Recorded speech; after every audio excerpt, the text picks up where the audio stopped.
Losing it, losing it, losing it, losing it, losing it, losing it. If you got a story, we don't care if it's happy or gory. So come share your losing it story with us. Hey guys, Nelsie Spencer here, and welcome to Losing It with me, Nelsie Spencer, and Ronnie Whaley, my amazing, wonderful, striped producer. Hey, Ronnie. Hello. What's happening? Nothing much. Sick. Don't want to talk about that too much, to be honest. It was just mostly violent. Yeah. It was mostly violent. Yeah. It was in the stomach regions. Yeah, he had a woo. Yeah. So, all right. So we're not going to talk about that. Yeah, but it happened. It did. It happened big time. This is the podcast where people come in and they tell stories with a theme of losing it. You guys know that. And if you don't know that, then you're going to figure it out eventually. But I do feel compelled to say it every week. So yeah, Ronnie was really not doing well, under the weather. But are we talking about it or are we not talking about it, Ronnie? You tell me. I don't know. I don't know. The past 2 weeks have just been like, my body's just gone through a lot. Like after the shot symptoms and then eating raw chicken. And so, Honey, how did you actually ate raw chicken? Yeah, well, it was just not cooked all the way. And I just kept eating it. You cannot ever do that. I know. I know that now. I don't think I'll ever do that again. You will never do it again. I will probably never do it again. It's probably the second or third time I've had food poisoning that bad. Wow. Yeah. Wow. I think Ronnie and I already discussed this, but the one time I had food poisoning, I was 8 months pregnant and I went out for seafood, and within 3 hours of eating, I was like just really sick in my in-laws' little tiny green bathroom. Like huge belly and just, oh my gosh. The worst. And you think I'm going to die or I want to die. It's right. It's horrible. Yeah. And pregnant. I couldn't imagine. Oh my God. Yeah. But there you were all by yourself up in the wilds of New Hampshire. Yeah. The one issue though, is that it's been like getting hotter around here. So the hot weather plus the sickness doesn't do too well, but I guess I sweat a lot. I was sweating a lot of it out, so I guess you're a sweater. That was good. Yeah, I guess that was good.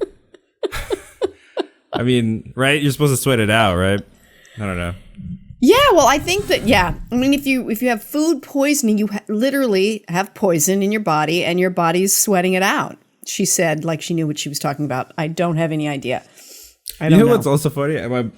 Speaking of like my body being sickly, last weekend before the food poisoning, I felt bad again because of something stupid that me and my roommate did. So we had like a bonfire outside. Like we have this huge lawn and we have this fire pit. So we were just burning. Fire pit. Okay. Yeah, we were burning some dry wood, and then which is what one should burn, right? Yes, that's what you should burn.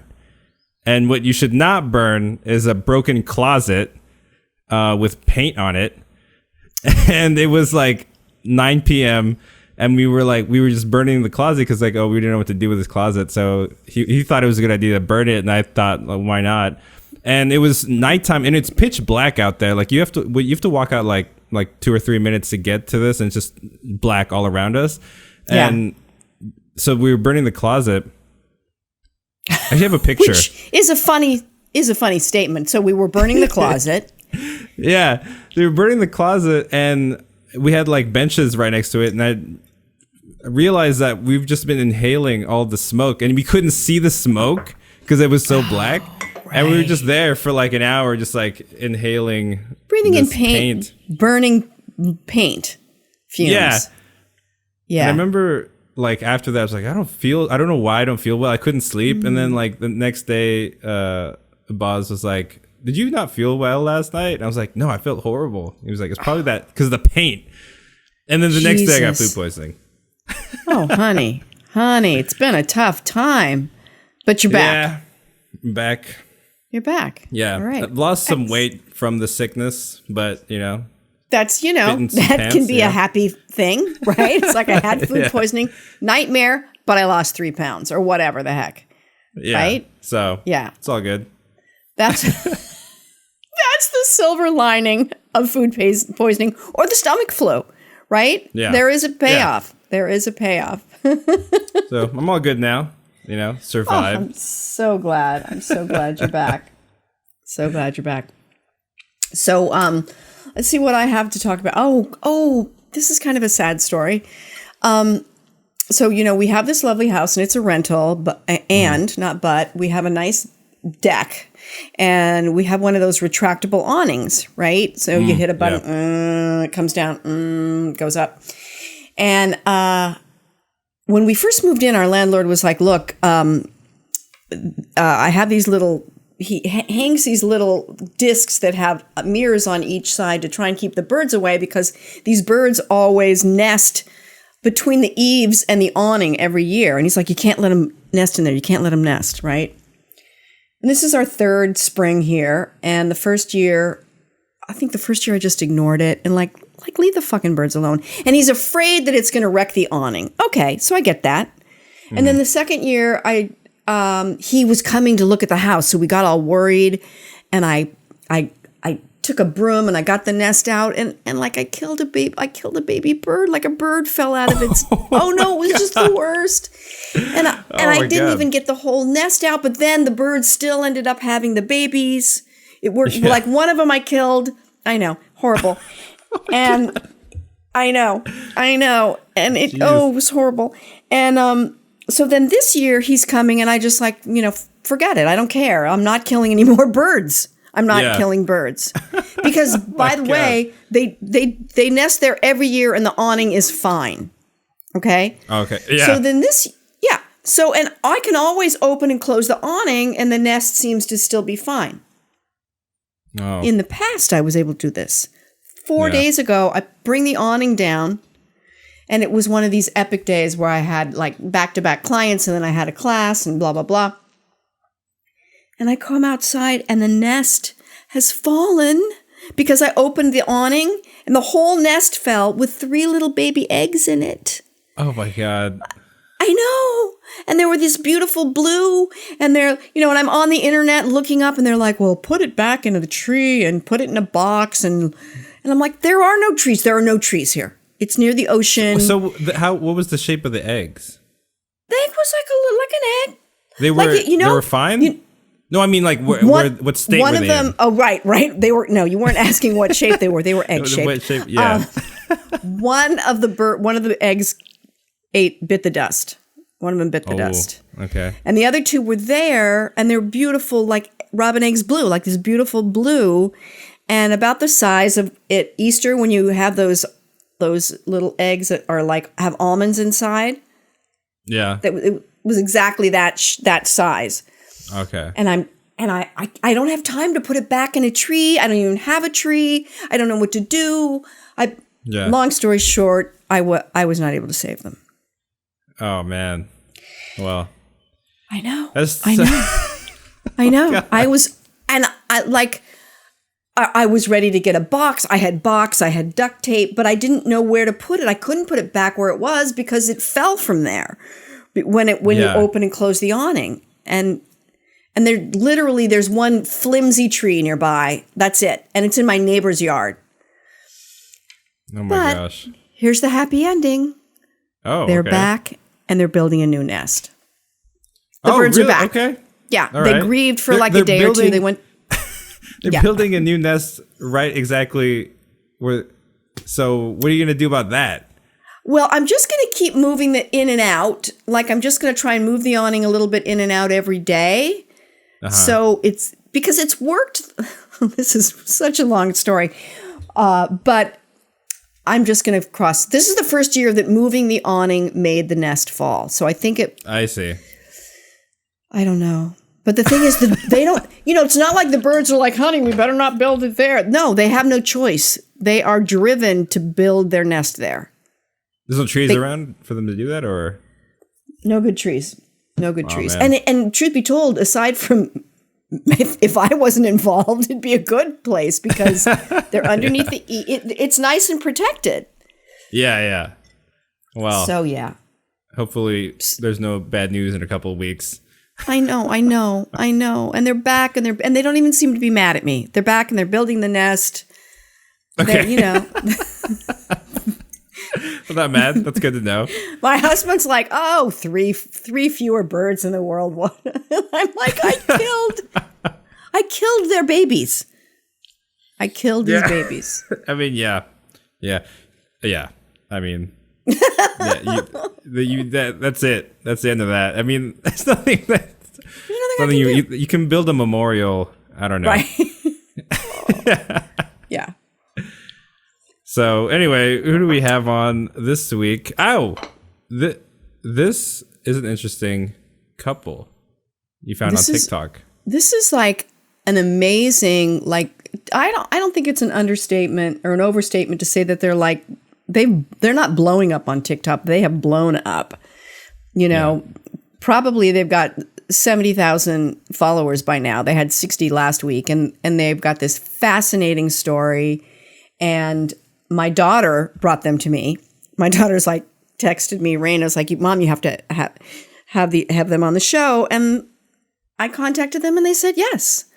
And it was fascinating, wasn't it, Ronnie? Yes, it was. And this is good. This is a 2-parter episode. So this is a 2-parter because I just knew I didn't want to rush them, and they've got a hell of a story.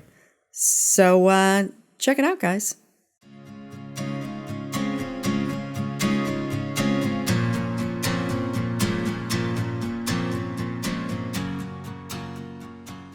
Hi, everybody. Welcome to Losing It with me, Nelsie Spencer, and the podcast where I have guests on and they tell a story with a losing it theme. I'm joined here with my lovely co-star, Ronnie Whaley, who's not feeling great, so you're not going to see him on camera.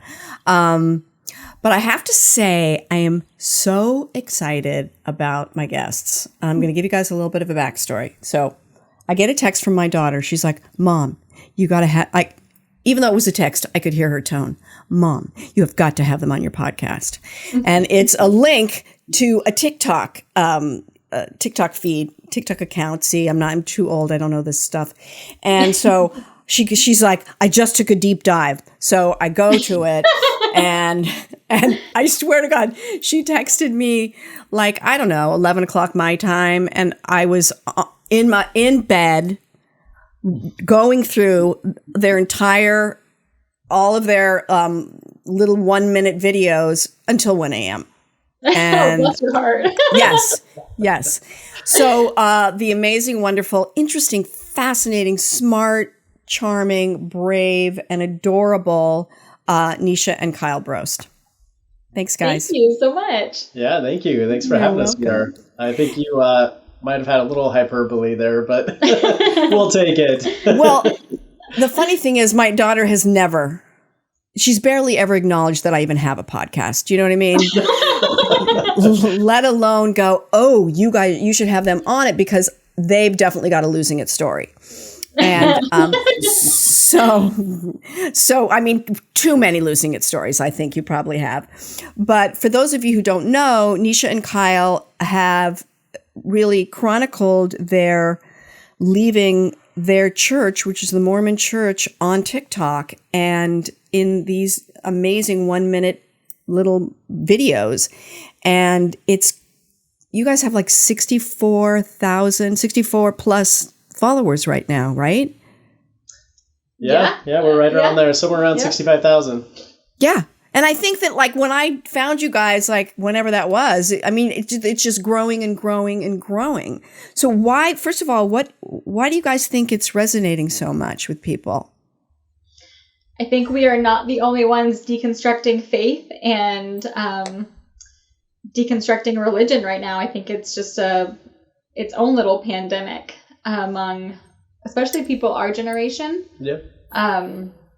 And I think that it just really resonates with a lot of people, not only in the Mormon church, but also Christian sects and Catholic churches. And, we've had people from Mennonite churches reach out to us, and Jehovah's Witness, and just all churches reach out to us. Yeah. I think something else that resonates a little bit is we're pretty candid. We're pretty authentic. You'll see us cry, you'll see us laugh, you'll see us get angry, you'll kind of see us do all of that, and all of that's off the cuff. It's us being totally authentic and natural, and then I think the other thing is we do it together. So we made a commitment from the beginning that it would be something we did together.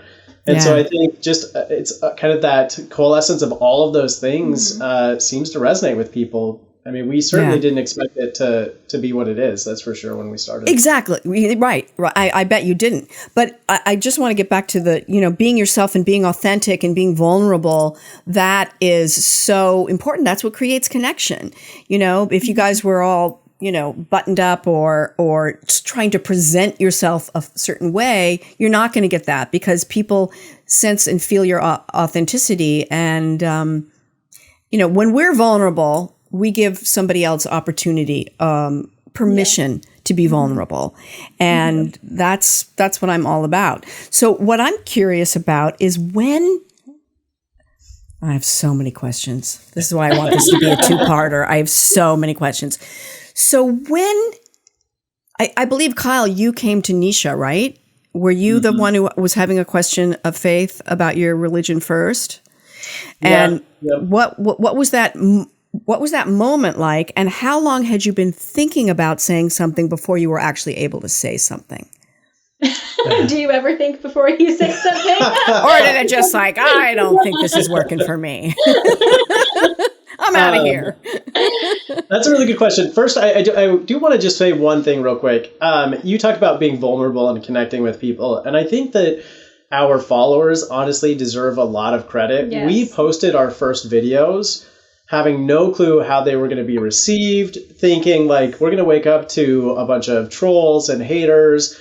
And we woke up to like beautiful messages, people also being vulnerable, trusting us with their stories. And I think it's important just to say that, because if it weren't for some amazing followers who came on board right away, I don't know if we would have continued to be as vulnerable and candid as we have, but they gave us a safe place to do that because they were supporting us. They were honoring our vulnerability. And so I do just want to say that I think a lot of the credit to what we're doing goes out to those supportive and beautiful followers. There's so much validation. Yeah. Yeah. And that is such a good point. And I really appreciate you saying that, because I think that, I always say this, humans get a bad rap. We get kind of a bad rap, right?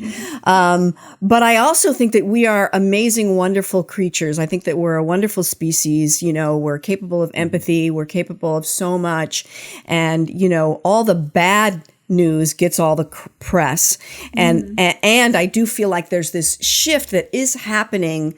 I don't know if it's global or not, but I think it can be global because of the World Wide Web and all that now. But I do think there's a shift that's happening towards vulnerability, towards connecting.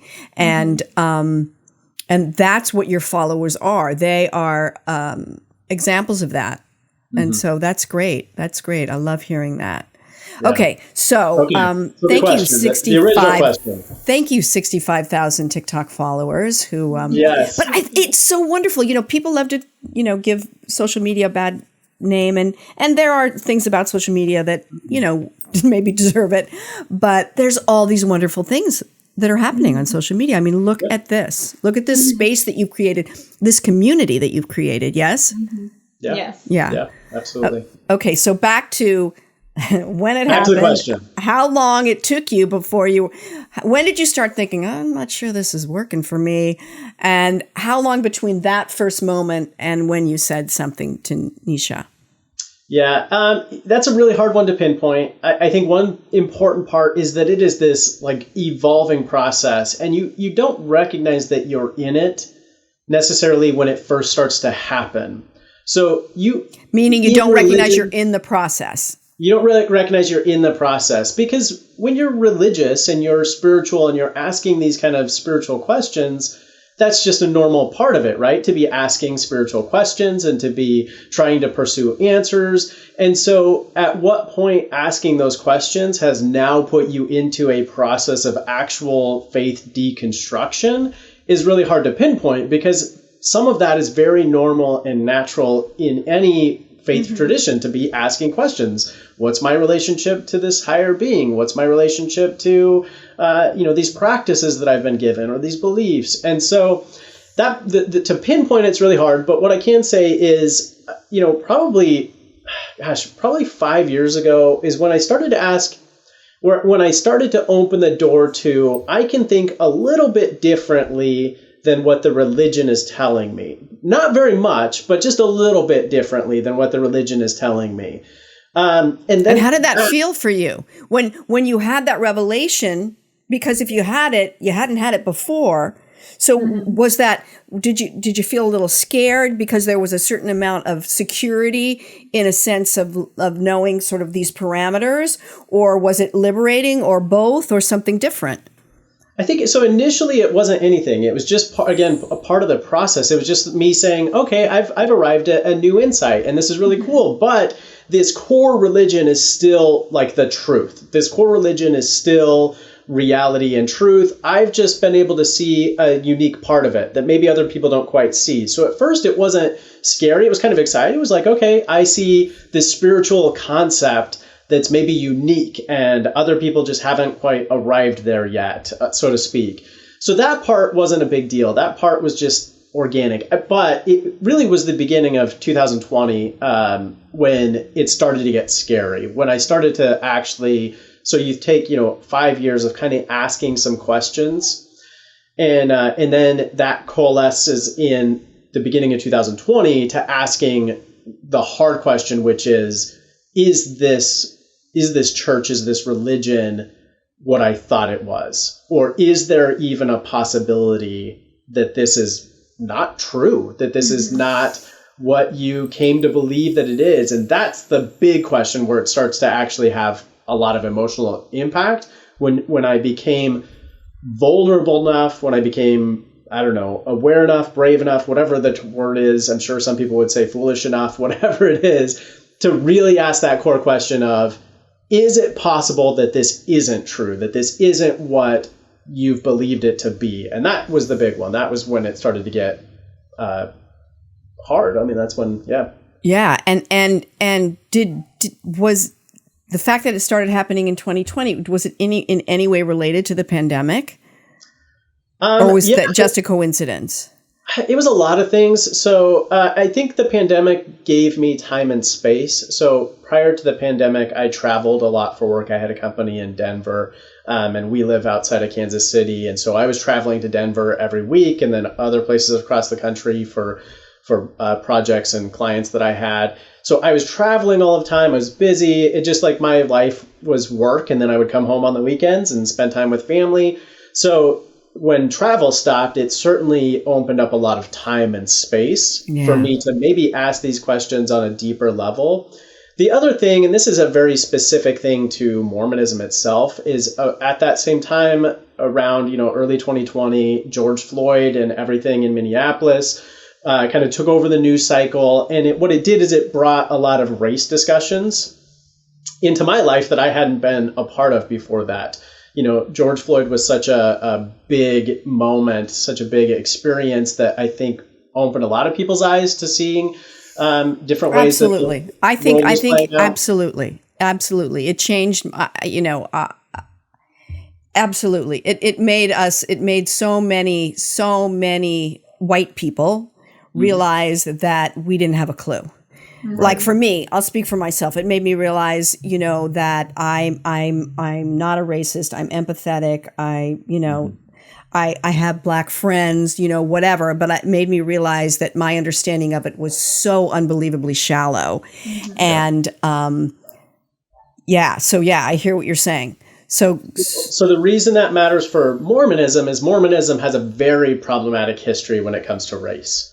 So in the mid 1800s, after the church had been organized, they revoked the ability for people of color to receive any sort of priesthood, which is kind of the authority within the church to operate, to be a minister of any sort. So they revoked the ability for people of color to receive the priesthood. They also revoked the ability for people of color to go through Mormon temples, which within Mormonism is the like epitome of ordinances that save you. So baptism is, a very common Christian ordinance that has this kind of saving ability. In Mormonism, there are other ordinances that are performed in Mormon temples that have equal saving ability as baptism, but that wasn't offered to people of color.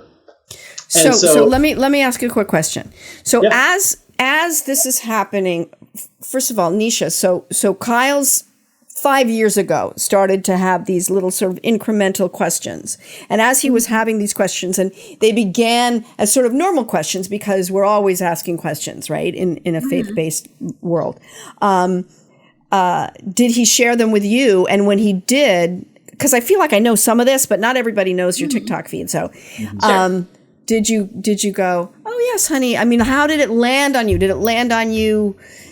Or did it land on you in a variety of ways? Because you guys have been together since when? How many years have you guys been together? Almost 14. 14 years. Almost 14 years. And do you mind me asking how old you are? Yeah, I'm 33 and Kyle is 38. So I got married at 19 and Kyle was 24. Right. So you guys have been together for more than half your lives. Is that right? I'm not doing the math right. Pretty close. Right? Pretty close. Right? So your lives, your kids, your faith, you're so completely together, which is wonderful. And then when this started to happen for him, how did that land on you? So to go back 5 years ago when he would start asking some questions, they were questions like, well, maybe the Bible's not actually like literal. Maybe it's just like figurative, just stories. Yeah. And I'd be like, what? What are you talking about, Kyle? Like, we have a prophet on this earth, and the prophet says these stories are real, and we listen to the prophet. So I was really good at being like, oh, I'll hear your story, but I'm also going to shut you down pretty quick. Like, you can think that, but that's not how it is. Like, we know how it is because we have the truth. So you don't actually need to keep exploring or thinking about these things because it's kind of pointless. So I listened like a good wife does, but I also shut him down like a good wife does. No, I'm just kidding. Well, and I think because it's funny because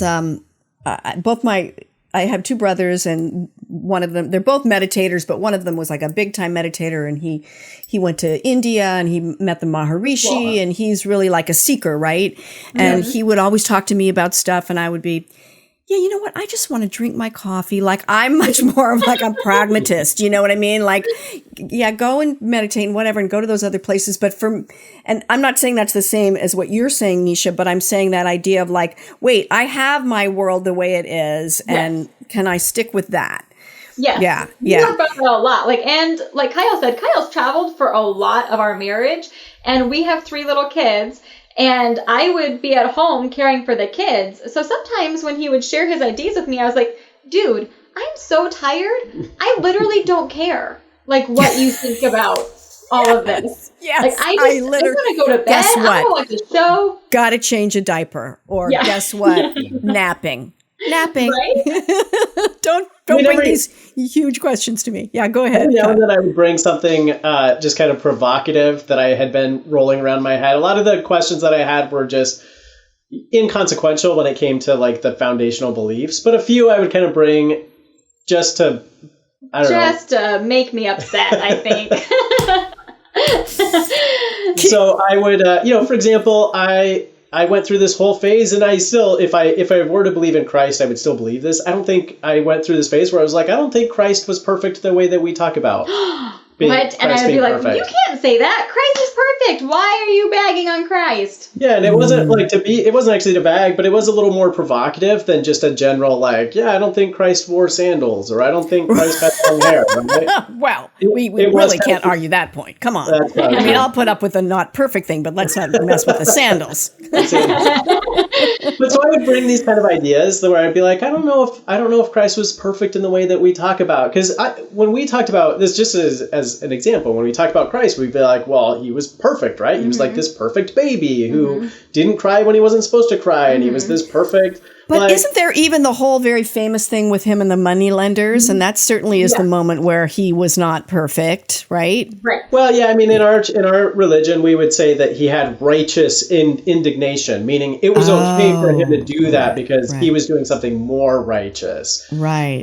Just this whole idea of like, well, maybe Christ wasn't perfect. And I had rationalized it in my own mind. I created this thought. My thought was, I don't think Christ was perfect the way we say he's perfect. He was perfect in just one thing, in that he did everything God asked him to do.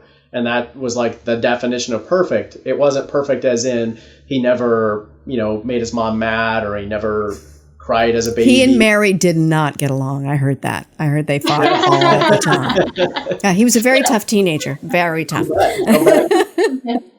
So I would bring, every now and then. I had one, which is probably offensive to a lot of people, but I had one where I brought to Neesha the idea that maybe Christ was gay. Which was huge, because if you know anything about Mormonism, we do not support the LGBTQ community in Mormonism. Yeah. We do now. You guys do. Right. But in Mormonism, it's not supported. Yeah. So to be like, Jesus is gay, we can't support that. Kyle, stop talking to me. Go back out to Denver. So was there a part of you, Neesha, that was going, what happened to my husband? Where's he gone? Who's this new guy? Well, Kyle has always been a thinker, and he thinks out loud. So I'm used to him, bringing me new business ideas or, just all of these ideas of what life could be like. And he just loves to daydream. So I'm used to that. So it really wasn't too bad. I was just, when it got more provocative, I was like, stop talking. And I was good at just being like, stop talking. And like I said, he traveled a lot too. So a lot of our communication was at the end of the day over the phone or through text throughout the day.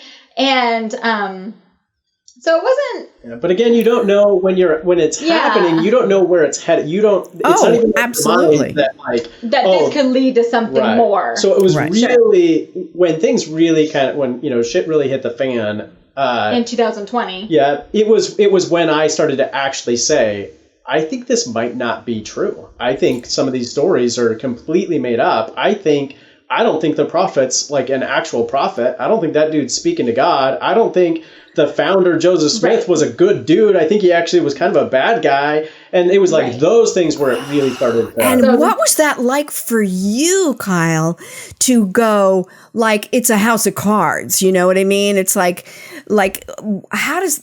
Given that you were born into it, it's not even a matter of you bought it hook, line, and sinker, because it's just it was your life. It was your world. It was everybody that you knew. That was the world. So how did that manifest? Were you scared? Were you angry? Were you disappointed? I mean, how did that feel? Or was it exciting? It was everything. It is the biggest mix of emotions that you can imagine, because like you said, my entire life was built on this idea, this concept of reality. I built my whole life on that. My identity, our marriage was built on it. My entire worldview was on this reality that I had bought into from being raised in it and having all of these confirmatory experiences at the time, I thought. Yeah. And so it was all of that. There were moments where throughout this process, I would wake up in the middle of the night in just anxiety and panic. I don't know the answer. I don't know if there's a God. I don't know if and then there were also moments because you're living, you've built your house. It's, what is it? Built on a house of sand. You thought you had this foundation, and now there's no foundation. And then, so everything's in question. If that's not real, then what is real? And if I'm not that person, then who am I? I can't even imagine. everything. And there were moments where I would like just sob. I would just like be so like just so sad that I had like sad, scared, all of that. And it took a long time. I mean, honestly, I would say fear and sadness led for a long time. And then I think it started to turn to some anger. So once I kind of got through the fear and the sadness and I realized, okay, this is like a new reality, then there was this anger, like, wait a second, these people, this institution did this to me. They created not just like this worldview that's now gone, but they also created some problems in our relationship. They created some problems in the way I saw the world. Like, and so then I started to go through an angry phase of being, and I think that's what one of the hardest parts for our marriage, because Neesha was trailing behind me, right? Yeah, so yeah, I'm yeah, going through yeah. these phases and she's not there yet. So when I got to the angry phase and she was still believing, that was a really hard time because she still bought in and I'm this not. This all happened last year, right? Yeah, a year ago. So it sounds like it happened in fast motion then, It did. right? We pressed fast forward on all of this for sure. Yeah. Wow. So okay. So I'm familiar a little bit with the Mormon Church's relationship to racism, or and I know that it wasn't until the 70s or the 80s that they revoked some of their the big rule about it. Yeah. And I guess the question is, I have so many questions, but I'm going to try and stay focused. So when the George Floyd thing happens, and suddenly it's this huge national discussion about race, and we're seeing it in a way that we haven't. So many people are seeing it in a way that they haven't before, and people are paying attention. What happened between the two of you in that arena? You know what I mean? Like, who brought it up, or like, sort of how did it unfold with you guys? So the reason it was an issue, not just like, it wasn't just the George Floyd thing. It was an issue because of the church's response to George Floyd and the Black Lives Matter movement. Not that they responded in a bad way. I think they overall responded in a really positive, supportive way. The issue was, at that same time, they came out with some statements saying, we completely disavow any previous teachings that we've taught about race. Race has nothing to do with worthiness. Race has nothing to do with righteousness. Race isn't something that God, curses somebody with. They came out and they said, we disavow any of these like terrible teachings that we've had. And that might not, it all sounds really good. It's like great. No, it doesn't, because then what else are they going to disavow? We Exactly. get to just change our minds? Right. Yeah, sorry, so go ahead. The problem is, in Mormonism, you're taught that it's led by a prophet who literally talks to God.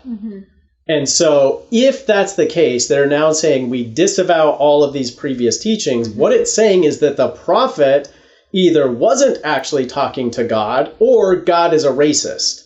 And that's why it became so problematic for me to see the church's like change of position and be like, wait a second, it makes more sense to me, right, that God's not a racist, and that I should never have believed that race has anything to do with worthiness or goodness, or it wasn't, that I should never believe it was a curse.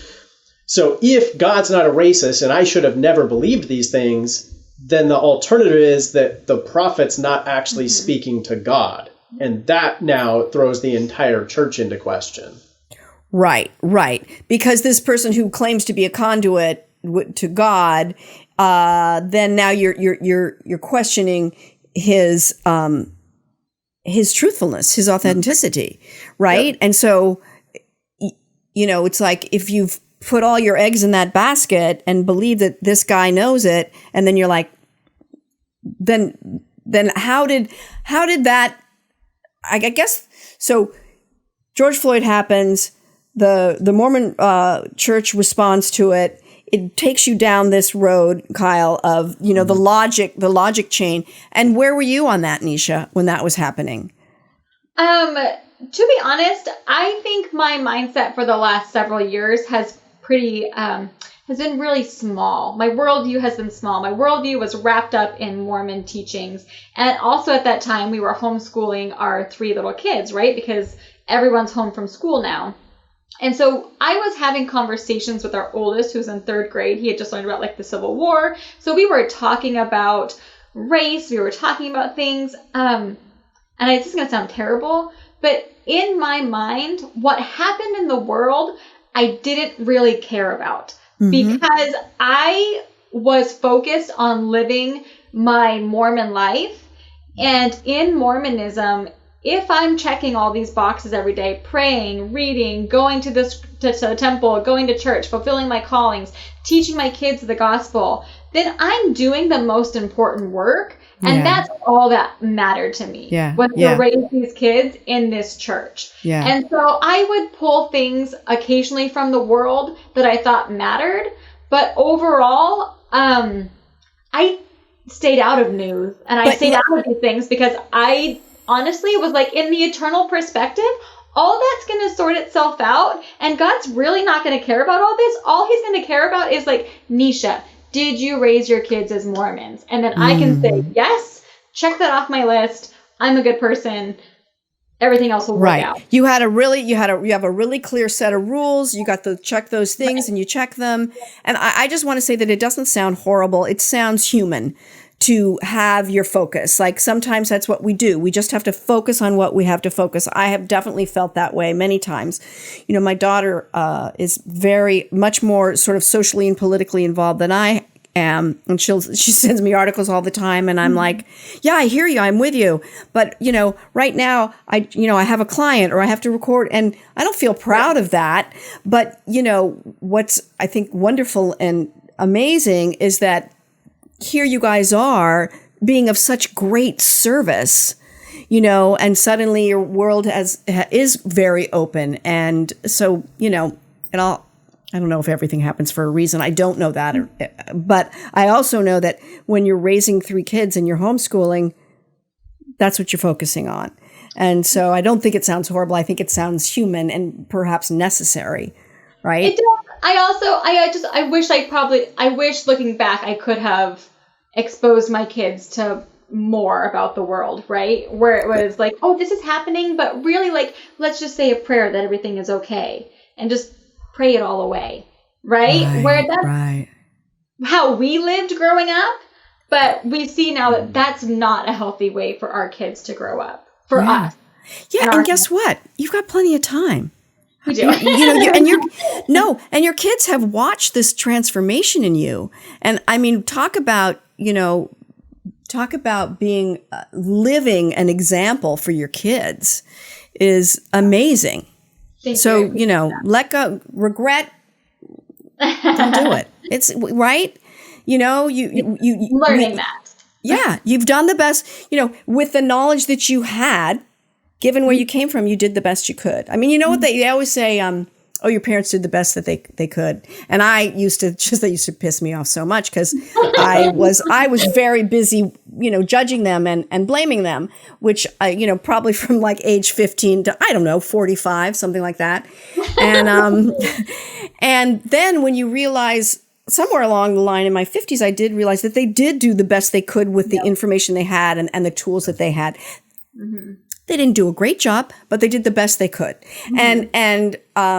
I just want to encourage you not to regret. I mean, that just doesn't get you anywhere. You guys are in the middle of doing something very amazing.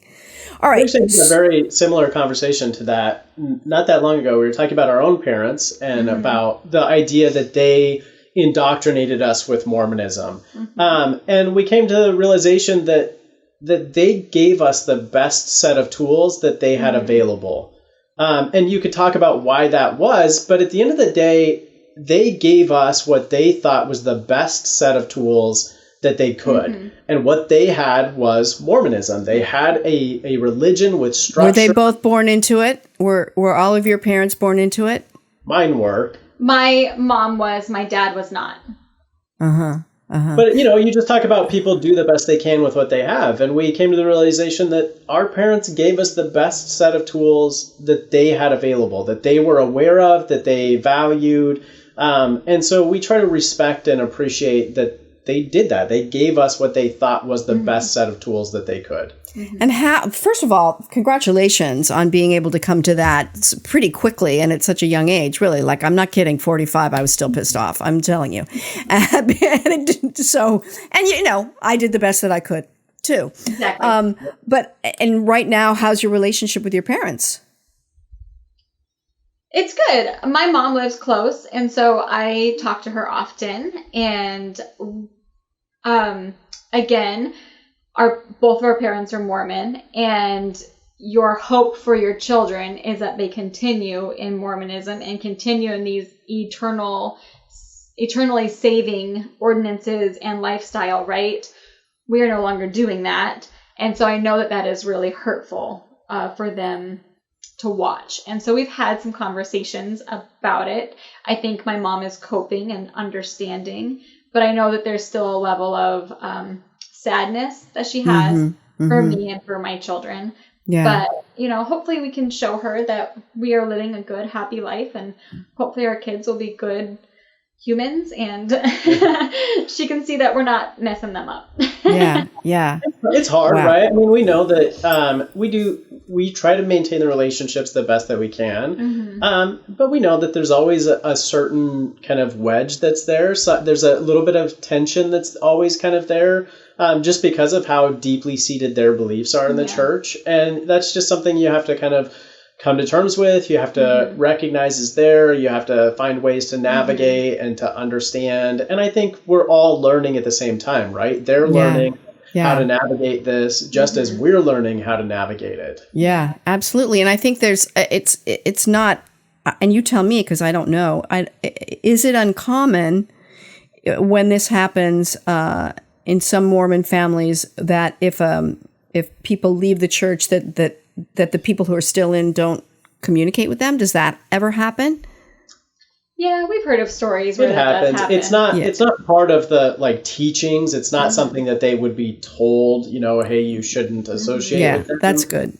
But it certainly happens to some. We have not had that. We have a few people that we are starting to distance ourselves from just because they are very vocal about our life choices and how wrong we are, but not our closest family. Yeah, that's fantastic. Our closest family have done a good job of trying to support and accept. Yeah. Fantastic. Yeah. So I'm still so blown away by the fact that this transformation, this change that's happened, and I know that you traced it back to 5 years ago, but really this sort of whatever the inciting event was, whether I don't think it was George Floyd because it started before that. Yes. Yeah, it started before that. It did, but George Floyd really sparked it. And that's where, so before you had, and I'm speaking for you, so hopefully it's okay, before you had some more nuanced views about things, and then once George Floyd happened, you allowed yourself then to ask that question, is this all true? And then do a huge deep dive into all of the church history, where you then started uncovering some of these answers to you, for yourself, that no, this is not true. Right. I think it's important. So an important piece of context is in Mormonism, you're kind of taught these logic models. So you're taught, Joseph Smith, if Joseph Smith saw God in Jesus Christ, so Joseph Smith was the founder, if Joseph Smith saw God in Jesus Christ, and he translated this Book of Mormon, which we have this book and it's tangible, then he must be a prophet. Or if we have the Book of Mormon and it's the Word of God, then the prophet, the man who leads the church today, is a prophet. Like, you're taught these little kind of logic models, like these if-then statements, to create this belief, right, around why Mormonism is right or true or God's church. And so the whole idea of prophets and race and revelation, that God's actually speaking to prophets, was that big moment. And the reason it mattered is because it was kind of a core logic model. When I started to question, does the prophet, does the leader of the Mormon church actually speak to God? That's a core logic model within Mormonism that if that falls apart, it kind of takes the whole church down with it. Right. Exactly. So when that toppled, and it toppled earlier for you, than it did for Neesha. How did that, how long did that last and how hard was that? It's so tricky because I wish there was a way to articulate this that people could really grasp. You have these moments where you ask yourself, wait a second, could this be wrong? Could this be false? But it's everything you know, so you kind of like, you're looking for everything you can to hold on to it. You're not looking for a reason to leave it. It's literally everything you have, your community, your identity, your routine, your worldview. So you have these moments where you're like, wait, could it be false? But then for me, I would have that moment, I would think about it, and then I would get scared, I would get sad, I would get... And I would rush back. I would dig through information. I would dig through what's called apologetics, trying to find a reason to keep believing. And I would find some stuff. And I'd be like, okay, I can keep believing, but I'm going to have to believe it a little bit different than I did before. So I used to think that prophets were like these magical men who talk to God. Now I think that they're just like ordinary men, kind of doing the best they can, who have a little bit of it more inspiration than I do. And so it's like you kind of deconstruct something, but you kind of put it back together so that it works. Just enough. And I think that millions of people do this in millions of different religions. No, there aren't that many religions, but in many different religions, because my daughter, who, thanks to her, we're having this conversation, she has a roommate who grew up Catholic, and everybody in their neighborhood was Catholic. And she went to a Catholic high school, and she went to a Catholic college. And when she met my daughter in graduate school, and my daughter wasn't brought up with religion. I mean, we were kind of like totally Christian light, like she probably went to church, 7 times her whole life, or maybe 10. And yeah, I think there's a God, but she's pretty much an atheist or an agnostic. So when Kristen met my daughter, she really liked her and she was smart and all that. She was like, wait, you don't believe in God, but you're nice and smart. Like, to her, it didn't compute, because she had been in this little insular bubble. And certainly Catholicism is a religion with a lot of rules, and a rule set. And I think if you look too close, there's some holes in the whole logic, So it was really interesting. And Raina, my daughter, and I have talked about this a lot, because she and Kristen are friends, really close. And it's sort of like a similar situation. She was like, oh my God, there's people on the planet that aren't Catholic that think differently than I do, and they're nice. Yeah. And I had never thought of it in that it would be happening with Catholicism, because I feel like it's so much more mainstream, but there it is. So, so go ahead. Go ahead, Kyle. Well, I think, and one thing we experienced is, because Mormonism is kind of this like little offshoot of Christianity. I mean, most Mormons would say that they are Christians, and I'm not saying that they're not. They certainly believe that Christ is like the Savior. They believe in Christ. We believe in the New Testament. But they're also they're a little bit on the fringe of Christianity. And so the thing with Mormonism, deconstructing Mormonism, is we go through this process, right, of, wait a second, this person's not actually speaking to God. This church isn't like built on what I thought it was built on. I don't know about the founder. I don't know about this Book of Mormon. And we could go into all of the details that you uncover, but you deconstruct Mormonism. And then for me, it was, okay, well, so Mormonism isn't true, but I've still got Christianity. But I couldn't just rush into Christianity without applying the same kind of critical. I couldn't just be like, yeah, Mormonism's wrong. Yeah, it's crazy that Joseph Smith would translate this book off of these golden plates, but yet it's totally cool that Moses, talked to a burning bush and that God engraved stones. Like, I couldn't, my logic at that point just didn't work that way. I couldn't say all of these other stories in Mormonism are false, but yet equally interesting stories are all true from the Bible. And so I went from deconstructing Mormonism to immediately, wait a second, let's look at what the Bible actually, let's look at some deconstruction around the Bible. And so once you start asking questions, then how do you stop, in a sense? Right. Yeah. Okay, so go ahead. Well, it's tricky because we had just gotten through, and we can talk about Neesha's experience there too, but we had just kind of gotten through deconstructing Mormonism, and now I'm deconstructing Christianity, and Neesha, again, is kind of trailing behind me in this process. And so I would be talking about the Bible, and I'd be talking about, did you know this? Did you know that? And she'd be like, nope. Like, I dealt with Mormonism. I listened to you. I'm out of Mormonism, but you're not going to touch. Like, you're not going to touch Just Jesus. give me Jesus. You're not going to touch Jesus. You're not going to touch the Bible. Just give be me quiet. Jesus. Come on. So then so Neesha, what was that like? I mean, you guys have been through so much in such a short amount of time. And I mean, I know that you're not living your life on TikTok. I know a lot of stuff happens in between those, but were there times where you thought, I don't know, did you ever wonder, are we going to make it? Oh, for sure. So this whole process was hard. It's like we talked about. Kyle started deconstructing probably April, May of 2020. And then for months after that, as he was deconstructing and learning more about just Mormon history, he would come to me with all of these, did you know this? Did you know this? Did you know Joseph Smith? Did you know the church did this?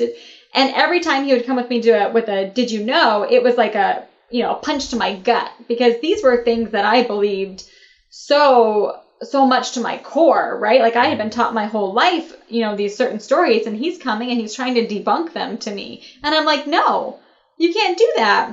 And it was a really, really, hard time in our marriage. Yeah, because it's like he's trying to take away your reality almost. My identity, my everything. Yes, he's trying to take away like our eternal life, because we had been married in the Mormon temple. And when you do that, we are sealed together, and we then plan to live life together eternally, making more babies, living life some more. Like, we're supposed to be doing this together forever, and he's checking out. And so I'm like, well, then now what do we do? Like, eternally, we may not be married anymore because you don't want to be Mormon. Right. So how do we make this earthly like marriage last if I still really want to hold on to these teachings, and I want to teach our kids these teachings of Mormonism? So it was, and certainly the idea of sort of eternal, coupling is a pretty wonderful romantic thing to hang on to. If that's something that you've known from the moment, right. For me, I'm like, well, that's a wacky idea. Because I didn't grow up with that. Right. But it's a very, idyllic and romantic and, well, it is the goal. It is in Mormonism. That's like in Christianity, you're taught that, like the goal is to be with God and to be an angel or, sing praises to God. Mm-hmm. And that's what like you aspire to, right? That's whatever that means is why you live the life you live, because you're promised this like reward. In Mormonism, being together as a family is the reward. Like that's why and so when I start questioning and I start leaving the church, it's literally throwing everything that she is aspiring to out the window, because we have to do it together in Mormonism. Right. Jeez. That was one thing that I, like, as a believing Mormon, really looked forward to, right? It was this new life after death with him. And, in Mormonism, if you lose a baby, you're, kind of believe that you'll be able to raise that child again. And we had lost a baby. And so I was looking forward to this, like, life, right? And then to see our children grow up and like have them in this next life. And so this was something that, he then came to me and was like, this isn't going to be our life anymore. Yeah. So that's a huge loss, a huge thing to let go of. Yeah. Giant. Yeah. I mean, we'll probably say this 1,000 times throughout it. It has implications for everything. It has implications for our identities. It has implications for our community. It has implications for our marriage, for our children. And, I was out and Neesha was still in believing. So I was no longer believing. Neesha was still in believing, but we're still trying to coexist, right? We're still trying to parent. We're still trying to associate with friends and family, and finding ways to do that while I wasn't believing and she was sometimes really tenuous because, absolutely. And I would imagine that Neesha was, yeah. I would imagine that, like you said, Kyle, like so many different emotions happening in you. And I would think the same thing was happening in Neesha, of like grief and anger and incredulity and like, wait a minute, don't take this life that we had away from me, you know? And so how did you catch up, Neesha? So we just had a big pivotal moment where we asked each other, like, do you choose me or do you choose the church? And that was just a really, like, it was a question we actually vocally, like, asked each other. Yeah, and it wasn't like I wasn't just asking her, do you choose me or do you choose the church? I was asking her that, do you choose me or do you choose the church? And she was asking me, do you choose me or do you choose this new like way of life, this new path? Right. And so ultimately we were just asking each other, do you choose what you have right now, knowing that it could cost us our marriage, or do you choose our marriage? Right. And I knew, like, deep down that I loved Kyle and I wanted a life with him. And if that meant, giving up some church, then that was something I was willing to do. And so I just started reading some of the things that he had started reading. And in the Mormon church, you're told not to read anything that's not approved by the church, right? And so I was reading things approved by the church to try to, like, convince Kyle to come back, be like, Kyle, did you really know it happened this way? And he'd be like, no, actually, I read something totally different, Neesha. Like, it happened this way. And so eventually I read all of the church approved materials. And then I went to all of their other church approved sites that give a little bit more information that not a lot of Mormons know about. Like, some of this information is hard to find. They make it pretty tricky to actually uncover a lot of the truths. And so once I started doing that, I started to see where he was coming from. And I started to see, like, oh my goodness, Kyle, I understand, like, how you have this fear and this anger and this distrust now, like, because I can see some of these things that I was taught were true are not true. That's not how they happened. And so it was just that moment where I had to choose Kyle and then allow myself to go explore and learn for myself. Right. So then you allowed yourself to read non-church approved stuff. So then I let myself read some non-church approved things. Exactly.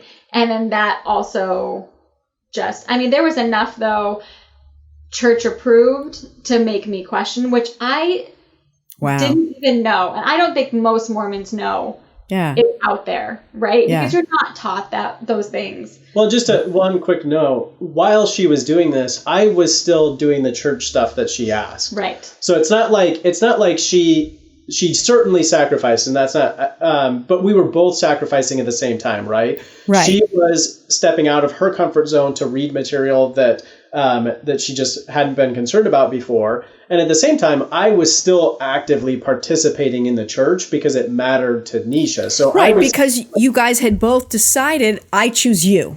Right. I choose you. Right. You guys didn't know how you're going to be able to navigate it, but what you knew was that you chose each other. Yeah. Right. So that is, and I think it's such a great, example for how one of the most important things we have to do to make a relationship work is we have to compromise, and we have to do stuff for the other person because it matters to them, and they do stuff for us because it matters to us. And, and those compromises and that stretching that we do for each other, makes us better people. Because if we're always like, well, these are my rules and I'm in my box, then what kind of intimacy are you having? What kind of shared relationship are you having? So so that's fantastic. Ours was really bad for several months. I mean, we fought every single day. Yeah. Our kids were home. They saw everything. Like, it was really, really terrible. And so April is about sort of when it began for Kyle. And when would you say the worst months were? Probably May, June, July.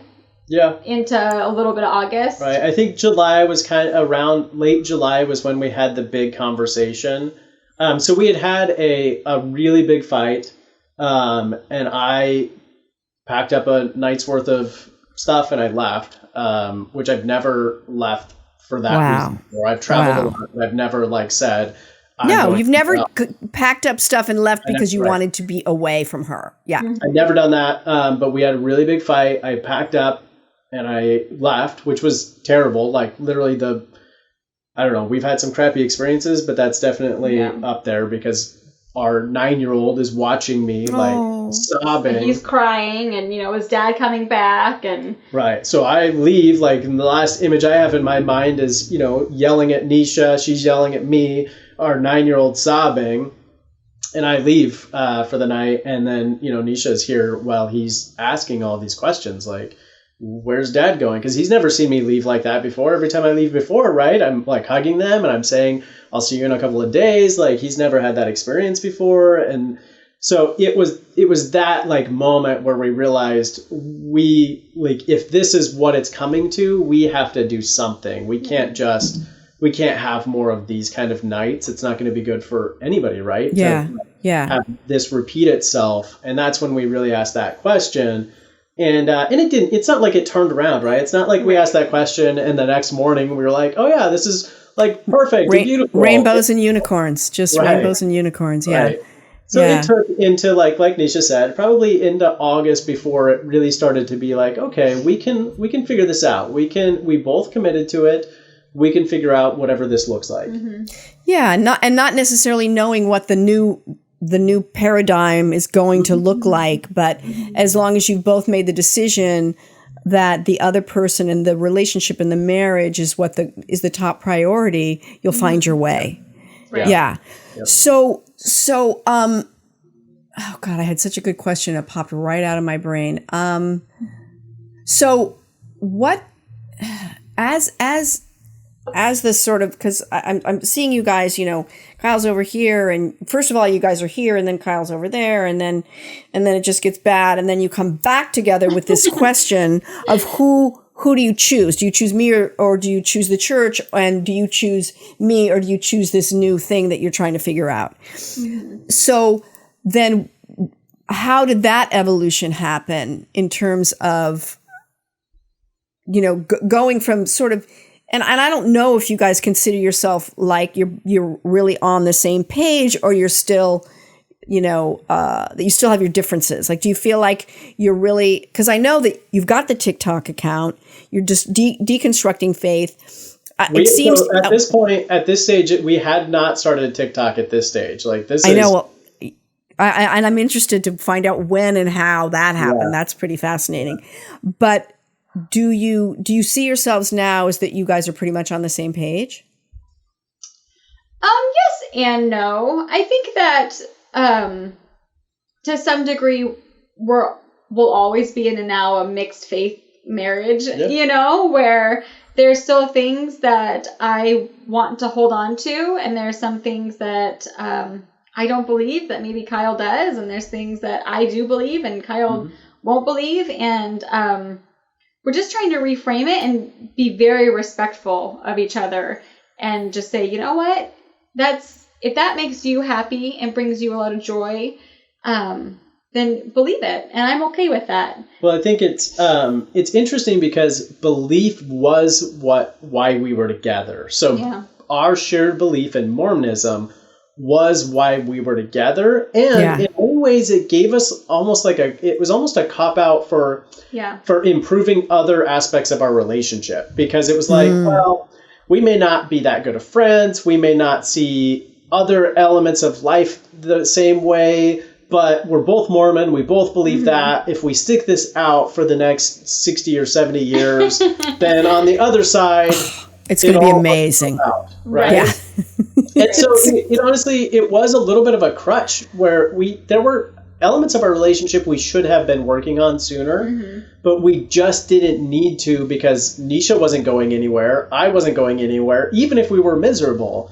So when we got to this point of actually asking that question, do you choose me? It kind of brought it brought this sense of reality to us that was wait a second, if we actually choose each other, then there are some spots in our relationship we should really get better at. Yeah. Yeah. Well, it opened it up to say, I actually really choose you. Like, and I accept all of you for who you are, and not just the parts that I want to accept. We lived in a marriage where we were very judgmental to each other, because I would look at his day, you know, this is why we were believing Mormons, and I would say, well, you didn't do all of these things that are considered that would consider you a righteous person. So in my mind right now, you're not like a super righteous person, so I don't really have to respect you right now. Yeah. And we just judged each other like that all of the time. Right. Wow. And once we were able to let that go, I can accept Kyle for all of him now, like his funny jokes, his farting, like everything, and be like, I love all of you. And do the same thing to me. Well, and that's the thing, you know, that's what's interesting about it where we're at now is for 95% of our marriage, our belief is what we shared, and it's why we were together. And now, like, spiritual belief is almost irrelevant. Like, in our relationship now, it doesn't matter to me whether Neesha believes in a God, in no God, in hundreds of gods. Yeah.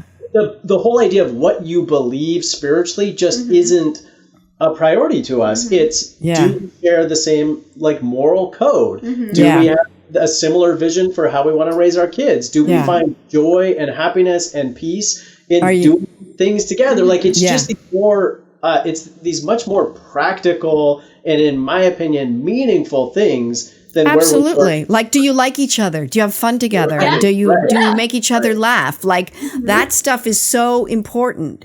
And my husband and I, we've been together. We met in 1984, and we've been married since 1987, and we still really like each other. Yeah, like, and he laughs at my jokes, and I laugh at his jokes, and you know, and we have different opinions about things. We have very many areas. We have different kind of worldviews. I grew up in Southern California in kind of a hippie environment. He grew up in the Northeast with a fireman dad. So, you know, so we have different worldviews. We couldn't not have them. Yeah. So I think that I just love the fact that what you said, Neesha, about, you know, coming to this thing of like, if I choose you and you choose me, then all that judgment falls away, you know, because judgment is it's so easy and it's so toxic. Yeah. And it's so funny because, and I think many religions have this, and not to suggest for a minute that you have to be in a religion to be judgmental, but it's so, to me, the opposite of what religion should be.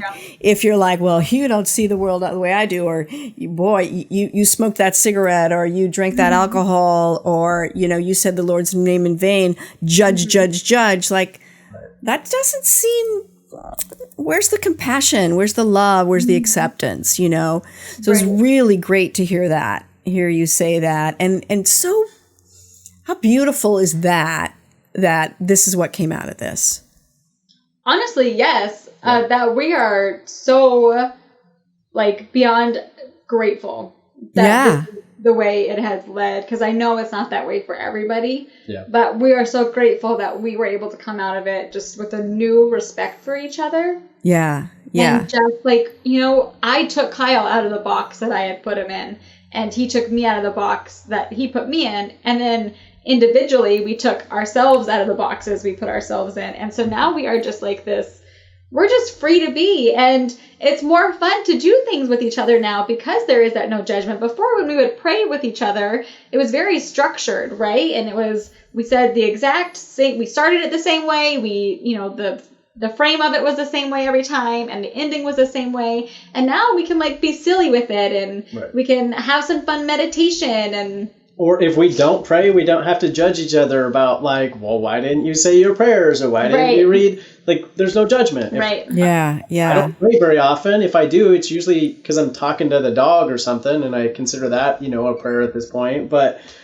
before, I would be really judged about that, right? Yeah. And I would be, you know, our prayers, if we were praying together, I'd be judging Neesha, like, well, she didn't use the right kind of language. And so sometimes he'd be like, Neesha, stop saying just in your prayer. And I'd be like, doesn't matter. Oh my goodness, it's crazy. And that idea of judgment, and there's a belief, which I think is probably pretty true. How harshly we judge others is a peek into how harshly we judge ourselves, and the more self-acceptance and self-love we have, the more room we have to accept and love others.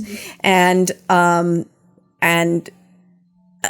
I've had some transformations in that department over the last few years. And my God, like you were saying, it's almost like this relief. It's almost like being let out of that box that we put ourselves in, that box that we put other people in. It's so true. All right. So the word you used is really important, relief. Like, of all of these things, and I don't know, you can share your own, but I literally had this moment when it finally clicked for me, and I said, wait a second. None of this is true. Like, none of this is true in that I have to believe it. And there's not a consequence if I don't believe it. The moment that happened, I had like anxiety that just literally went away. And I haven't had it. Like, it hasn't come back because I don't have to worry about, at the end of the day. So this is somewhat me. This is somewhat Mormon teaching. In Mormonism, it's all about repentance. It's all about this like process that you go through. So anytime you do a wrong deed, and it could be as simple as saying a curse word in your head, it could be saying a curse word in your head. Yeah, that would be okay. Mormonism. So I'm screwed. I'm so screwed. The whole Mormon thing's not going to work out for me. Well, and Mormonism is very much about this whole repentance process. So at the end of the day, I would literally get down on my knees and I would take an inventory. I would think through every moment of my day, and I would take an inventory of every possible wrong deed I could think of. Wow. And then I would follow this process where I would need to feel remorse for it. I'd have to acknowledge to God that I had done it. I'd have to ask for forgiveness. I'd have to think if I harmed anybody else, like maybe I said a bad word around the kids, then I would need to apologize to them. And I would go through this process every day, and it created this like anxiety. And then in the morning, I would say a prayer, and I would say like, help me not do any of these things, right? Give me strength that I don't commit all these sins. And that like process of just anxiety of committing sin and of guilt for, thinking something I shouldn't have thought, or saying something I shouldn't have said, or not doing enough work. Talk about a box, man. Talk about a box. Right. And that's a little bitty, tiny box, and it's really stiff. Mm-hmm. And oh my God. Yeah. So in the moment that like that went away, it was literally just this like flood of anxiety that just like washed away from me. And I was like, wow, I don't ever have to feel that. I don't have to feel. And I think that was a big turning point in our relationship, because honestly, Kyle did have a lot of anxiety before. Mm-hmm. And it was a noticeable difference, like, for all of us. I was like, oh my gosh, Kyle is happier. He hates when I say this because he did help out before, but maybe I didn't notice it. I don't know. But I noticed him helping out way more in the house. Like, I didn't have to ask him to help do the dishes. He just did after dinner, right? He was willing to just be a part of the family and play games. And it wasn't like... Well, if you're not coming from a place of fear and shame, yes. If you're living your life in fear and shame, that's friggin' exhausting. Yeah. And certainly doesn't leave much room for fun, So, well, here's the thing, guys. We've been chatting for a while now, and I feel like there's so much more to learn. So what I want to cover also is how and when you ended up doing TikTok, how that happened. But I also, I know that when Ronnie books a guest, he always says, come on with the losing it story, beginning, middle, and end. And I don't know if you guys had specifically done that, because I feel like what we've been talking about is your losing it story. Am I right? Mm-hmm. Yeah. So that's what I thought. So, here's what I'm thinking we do. I'm thinking we come back and we do this again, because I have so many more questions, and I'm really excited to hear about how you looked at each other and said, what do you think? TikTok? Yeah, I think it's a great idea. All right, let's just talk. And and we'll sit in front of the buffalo and we'll see what happens. And also what that was like for you, because I think the transformation, so you go through this transformation, which I'm assuming is still happening, and if we're lucky, we always continue transform and to evolve. And then you land on TikTok, and then things are still changing. I mean, you're continuing to change and evolve, and now you're part of this community, and you know, I don't want to minimize it by saying you guys are like the poster couple for, you know, for deconstructing faith, right?